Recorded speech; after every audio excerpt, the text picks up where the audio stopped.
Oke, terima kasih kepada rekan-rekan mahasiswa statistik multivariat. Jadi kali ini kita akan belajar materi tentang analisis komponen utama atau prinsipal komponen analisis. Mungkin dari Pak Dadan juga sudah pernah menjelaskan tentang materi ini, tapi di sini saya ingin memperdalam lagi tentang analisis komponen utama. Jadi analisis ini diberikan oleh Pearson dan Hotelling. Jadi analisis ini menggambarkan variasi dari data multivariat dari suatu himpunan variabel-variabel yang tak berkorelasi di situ. Jadi awalnya kita mempunyai suatu matriks data dari n observasi, kemudian mempunyai banyak p variabel yang dimana saling berkorelasi. Nah, dengan analisis komponen utama, kita akan melakukan proses transformasi di dalamnya sehingga kita akan membentuk suatu variabel baru di mana variabel baru tersebut tidak berkorelasi. Seperti itu. Jadi, analisis komponen utama adalah suatu teknik statistik untuk mengubah sebagian besar variabel asli yang digunakan, di mana variabel-variabel tersebut saling berkorelasi satu dengan yang lainnya, akan menjadi sebuah sekelompok variabel baru yang lebih kecil dan tidak berkorelasi lagi. Nah, sehingga dalam analisis komponen utama nanti akan mereduksi data tanpa mengurangi karakteristik data secara signifikan, sehingga lebih mudah untuk menginterpretasikan data-data tersebut. Nah, analisis komponen utama merupakan analisis awal ya untuk pengembangan ke analisis selanjutnya. Misalnya kita akan melakukan ke analisis regresi berganda ataupun analisis faktor, diskriminan atau sebagainya. Nah, ini analisis komponen utama ini sedikit berbeda dengan analisis faktor. Nanti akan ada di video berikutnya tentang perbedaan antara analisis faktor dan analisis PCA. Dia perbedaan ada di modelnya. Seperti itu. Nah, tujuannya mereduksi data.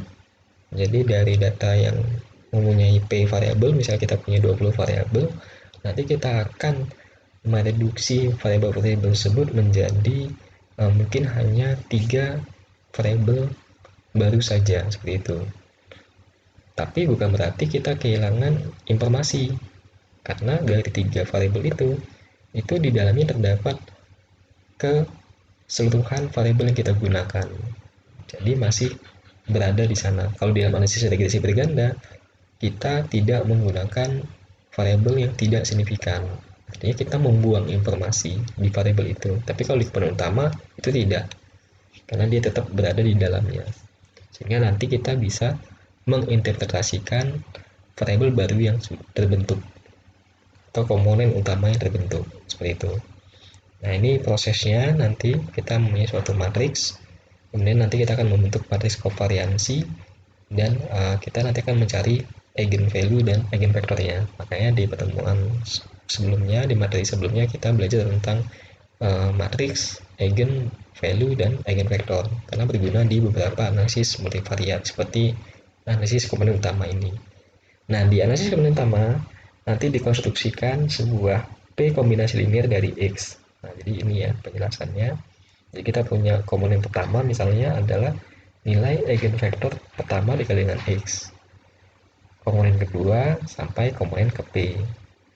Nah, ini yang disebut sebagai komponen-komponen utama, di mana komponen-komponen ini sudah tidak saling berkorelasi. Kalau tadi kan X-nya masih ada yang saling berkorelasi, sedangkan yang ini sudah tidak berkorelasi lagi.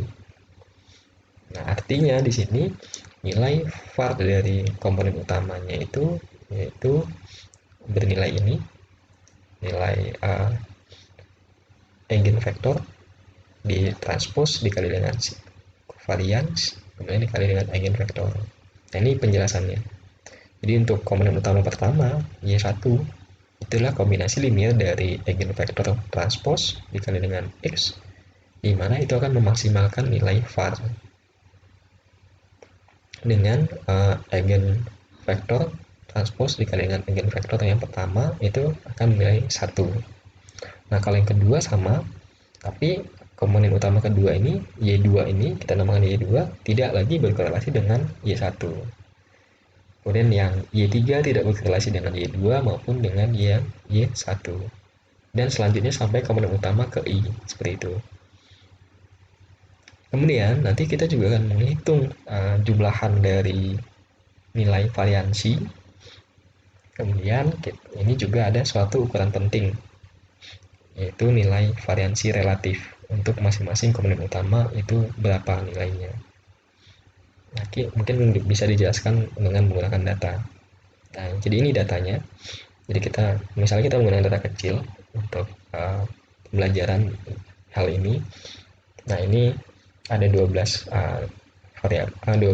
responden atau observasi, kemudian terdapat 7 variabel. Yang pertama kita lakukan adalah mencari rata-rata untuk masing-masing variabel. Kemudian ini nilai rata-ratanya, kemudian kita nyari nilai variansinya, kemudian kita cari lagi nilai covariance-nya. Nah, mungkin dalam hal ini kalian bisa memanfaatkan software Excel seperti itu. Kemudian kita akan menemukan matriks kovariansi sebesar 7 kali 7 dimensinya. Sehingga dari matriks kovariansi ini kita bisa menemukan nilai eigenvalue dan eigenvektor. Nah, ini hasilnya adalah seperti ini. Mungkin kalau secara manual ya agak lama untuk mendapatkan nilai eigenvalue dan eigenvektor. Sehingga kalian sebenarnya bisa memanfaatkan software R, MATLAB ataupun sebagainya. Jadi nanti akan saya demokan menggunakan software R seperti itu. Nah, inilah nilai komponen utama yang terbentuk. Jadi untuk Y1 adalah nilai eigenvektor dikali dengan X. Ini adalah hasilnya.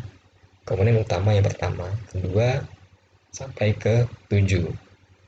Kemudian kita jumlahkan nilai variansinya, kemudian nilai eigennya, sehingga kita bisa menemukan nilai variansi relatif untuk komponen pertama, yaitu bernilai 88,58%. Kemudian yang kedua, nah ini adalah penambahan. Jadi 85 ditambah dengan 19. Sehingga totalnya menjadi 97,0955. Seperti itu. Dan selanjutnya, nah, mungkin kita demokan dengan software R ya. Yang pertama kalian lakukan adalah menyalin data ini ke Excel terlebih dahulu, biar lebih mudah nanti digunakan ke R. Misalnya kita copy. Nah, oke, datanya masih berantakan karena format di PDF-nya. Kita rapikan dulu prosesnya. Ya, mungkin membutuhkan waktu, tapi nanti untuk proses perhitungan eigennya akan lebih cepat dibandingkan dengan manual.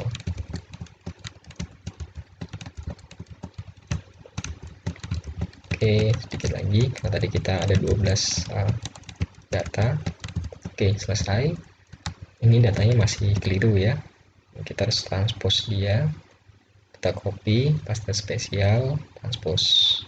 Nah, ini yang sudah benar. Ini kita hapus saja. Oke, nah di dalam R, kita bisa mengimport dia dalam R. Saya lebih rekomendasi ngimport dari Excel ke R dibandingkan kita nginput manual di R. Ini kita copy saja. Nah, kita bisa menuliskan data sama dengan read delim clipboard either true. Nah, di sini kita memanfaatkan fungsi read delim. Jadi ada dua sebenarnya, ada read delim yang tidak ada angka, kemudian ada read titik delim 2. Kalau read titik delim 2 itu digunakan ketika Excel kalian mempunyai decimal pointnya adalah bentuknya koma. Tapi karena data kita tidak ada decimal pointnya, sehingga kita pakai yang biasa saja. Nah, kemudian kita tadi mengcopy dengan judulnya juga. Jadi makanya headernya adalah true. Nah, kemudian data tadi kita beri nama data. Oke, kita oke. Kita lihat datanya. Oke, sudah masuk. Kemudian kita lihat nilai covariance dari data dengan fungsi formula cov. Oke, ini nilai covariance datanya. Cepat ya. prosesnya. Kemudian kita ingin melihat eigennya, kita memanfaatkan formula eigen dari covariance data. Nah, inilah hasilnya. Ini nilai eigennya 274831. Kalau kita lihat hasilnya di sini, ya agak sedikit berbeda ya. Mungkin ini ada proses pembulatan, karena ini proses manual dalam pembuatan materinya dulu ketika saya zaman di S1 menjadi tugas. Jadi agak ada perbedaan, mungkin ada karena kita dari awal sudah membulatkan, sehingga hasilnya juga akan menjadi sedikit keliru. Kalau software kan dia otomatis, tapi ya kita tetap percaya dengan software karena dia lebih presisinya lebih bagus, tingkat akurasinya. Dan ini ada nilai eigenvektor untuk eigenvektor pertama, eigenvektor kedua, ketiga, sampai eigenvektor ke-7.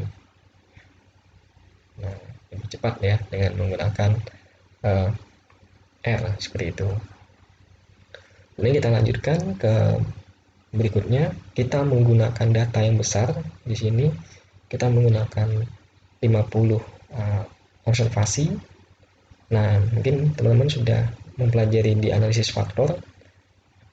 Nah, sebenarnya perintahnya sama di analisis faktor, tapi nanti modelnya berbeda ya dibandingkan dengan analisis faktor. Nah, ini ada uji KMO, kalian sudah paham dari materi sebelumnya, uji MSA seperti itu. Kemudian ini nilai commonality juga sudah ada penjelasan lebih jelas, lebih lanjut. Kemudian ini penentuan eigennya, jadi kita komponen yang terbentuk adalah 3 yang optimal atau yang terbaik itu. Situ berdasarkan security plot juga seperti itu, jadi 3. Nah, kemudian penentuan ini adalah nilai komponen matriks yang terbentuk seperti itu. Ini untuk komponen pertama, kedua, dan ketiga. Seperti itu.